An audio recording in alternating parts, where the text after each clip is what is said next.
मित्र दूर झाले. माझा भाऊ तर माझं तोंड बघायला सुद्धा तयार नाही. राजकारण हे असंच असतं. राजकारणाला राजकारणापुरतेच मर्यादित ठेवायचं. कारण जे नेते मंडळी आहेत ते निवडणुकीनंतर एकाच थालीत जेवायला बसतात आणि आपण आपल्या आपल्यात वाद करून घेतो.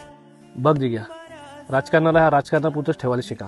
कारण उद्या आपल्या सुखदुःखात आणि वाईट काळात आपला गाव, आपले मित्रपरिवार आणि आपले नातेवाईकच उभे राहणार आहेत. खरं आहे भाऊ, खूप पश्चाताप होतोय मला त्या गोष्टीचा. पण आता वेळी निघून गेले आणि माझे मित्रही कायमचेच. वाट चुकणार नाही जीवनभर तुझी, वाट चुकणार नाही जीवनभर तुझी. एक तू मित्र कर आरशा सारखा, मित्र बनव्या गारव्या सारखा, मित्र बनव्या